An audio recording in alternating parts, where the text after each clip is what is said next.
Gagner beaucoup d'argent, c'est bien, mais épargner, c'est beaucoup mieux.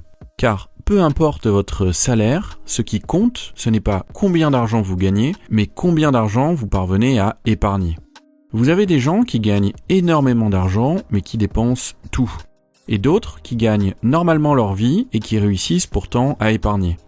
Selon vous, laquelle de ces deux personnes arrivera à se créer un revenu complémentaire, voire à atteindre une indépendance financière ? C'est évidemment la personne qui arrivera à épargner. Plus vous mettrez de l'argent de côté et plus vous atteindrez vos objectifs financiers rapidement. Dans cette vidéo, nous allons voir ensemble 9 astuces pour épargner plus et augmenter les performances de votre capacité d'épargne. Car comme beaucoup de choses en matière de finances personnelles, tout est question de méthode.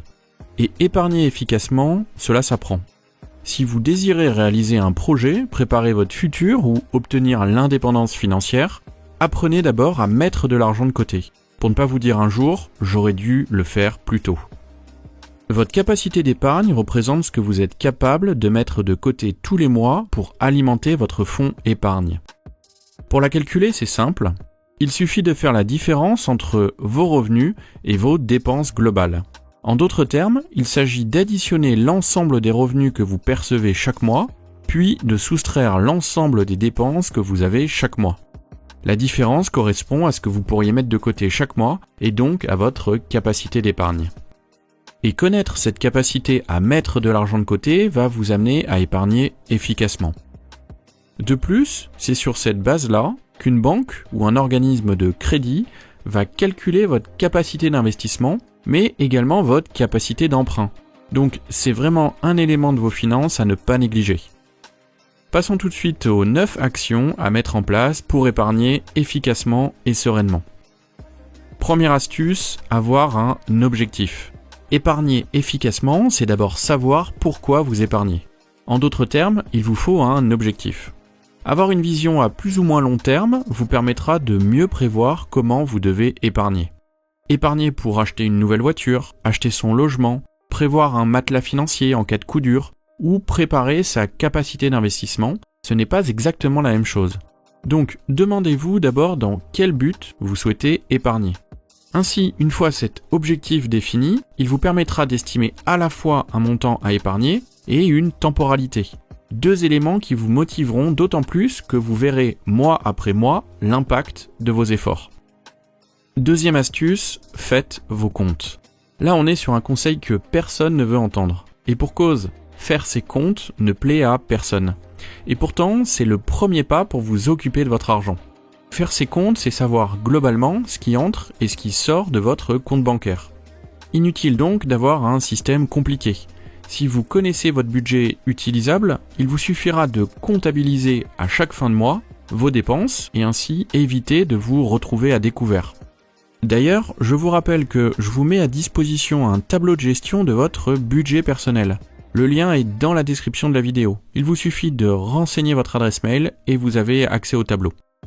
Troisième astuce, évitez les crédits. C'est la dépense qui va vous appauvrir. Et plus précisément, évitez les crédits à la consommation. Aujourd'hui, on vous propose des crédits pour tout, que ce soit pour un téléphone portable, un ordinateur ou votre voiture. Et les crédits à la consommation, ça plombe littéralement votre capacité d'épargne. Et si vous avez déjà un crédit, soldez-le au plus vite. Ce sera autant d'argent que vous pourrez utiliser ou épargner. Voyez les crédits à la consommation comme des casseroles, des poids que vous allez devoir porter et qui vont vous freiner au quotidien. Personnellement, j'ai adopté une règle simple. Si je ne peux pas m'acheter un objet sans faire un crédit, c'est que je n'ai pas les moyens de me le payer, donc je ne l'achète pas. Évidemment, je ne parle pas des crédits pour effectuer un emprunt immobilier. Les crédits pour faire un emprunt immobilier peuvent être tout à fait envisageables. Quatrième astuce, utilisez les bons comptes d'épargne en fonction de vos objectifs.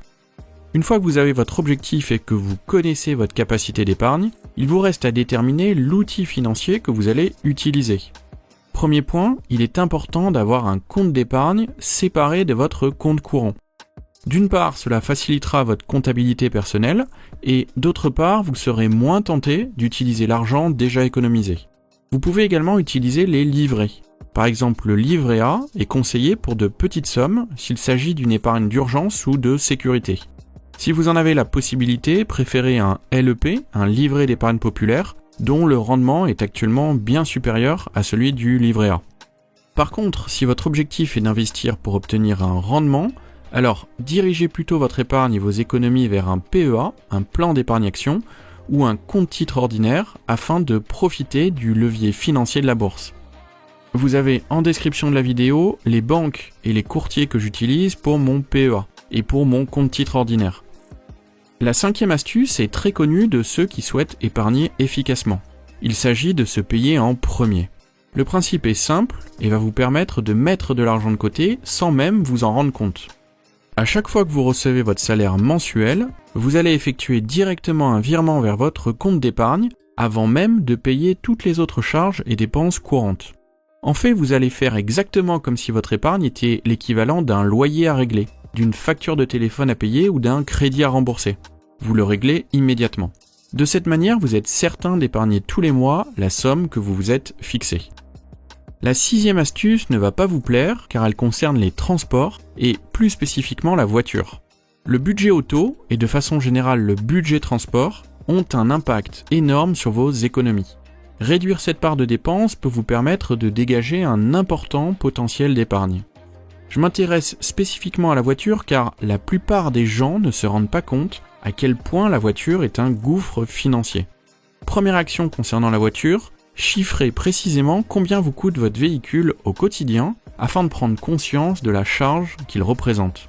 Je peux déjà vous donner un premier chiffre. En France, en moyenne, un véhicule coûte environ 5 000 € par an.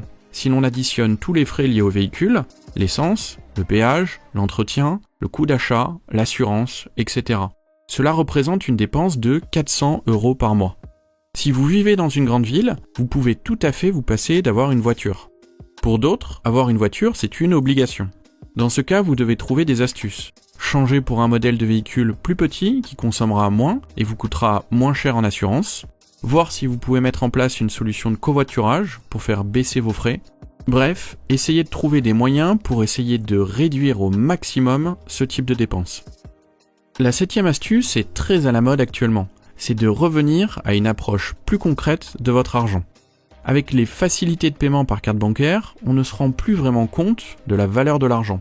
Et pour revenir au concret, il existe une astuce très simple. C'est de payer en liquide. Concrètement, pour vos courses, vous allez retirer seulement l'argent nécessaire à un distributeur. Au passage, cela vous obligera à budgétiser votre dépense, c'est-à-dire à anticiper la somme dont vous allez avoir besoin.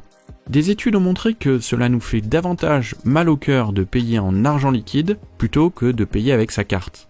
En payant en liquide, vous serez bien plus conscient de ce que vous dépensez, car vous verrez physiquement partir votre argent de votre portefeuille.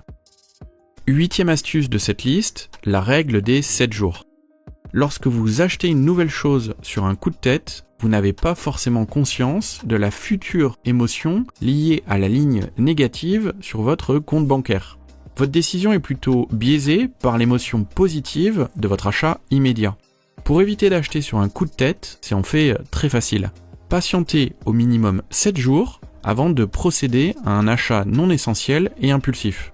Si passé le délai, vous avez toujours envie d'acheter cet article, ou si vous en ressentez toujours le besoin, vous pouvez y aller. Dans le cas contraire, c'est que vous n'en aviez pas besoin et vous pouvez alors économiser cet argent. 9e astuce, pour épargner plus, augmentez votre salaire. Effectivement, pour augmenter sa capacité d'épargne, il est possible de jouer sur les dépenses, mais également sur les revenus. Si votre salaire est plus important, vous pourrez mettre plus de côté. C'est mathématique. Et là, 2 leviers s'offrent à vous. Demander une augmentation de salaire ou faire des heures supplémentaires. Dans l'absolu, essayez plutôt de renégocier votre salaire. En effet, avec une augmentation, vous avez l'avantage de bénéficier d'un surplus d'argent sans augmentation de votre charge de travail. Mais vous avez un autre moyen encore plus intéressant d'augmenter vos revenus, c'est de créer ce qu'on appelle un side business, c'est-à-dire une activité secondaire qui permet de générer un revenu supplémentaire. Si vous avez une compétence particulière, il vous sera tout à fait possible de la monétiser. Monter une activité complémentaire est l'un des meilleurs moyens d'augmenter sa capacité d'épargne. Et il existe en réalité une 10e astuce pour épargner efficacement. Elle est sans doute la plus importante de toutes, c'est de passer à l'action. Si vous n'agissez pas, il ne se passera rien. Et votre niveau de vie restera toujours le même. Et globalement, toutes ces astuces dépendent de votre salaire. On considère par exemple qu'en matière d'indépendance financière, le salaire est une limitation. La capacité d'épargne est donc qu'une des premières étapes pour créer votre liberté financière. La suite passe par l'investissement et ce que vous ferez de votre argent. Et pour cela, je vous rappelle que j'ai créé une formation pour vous aider à investir votre argent en bourse de façon simple et efficace. Vous avez toutes les informations en description. Voilà, j'espère que la vidéo d'aujourd'hui vous a plu. N'hésitez pas à la liker et à la partager. Moi je vous dis à bientôt dans une prochaine vidéo et je vous souhaite à tous plein de réussite dans vos investissements. À bientôt, ciao.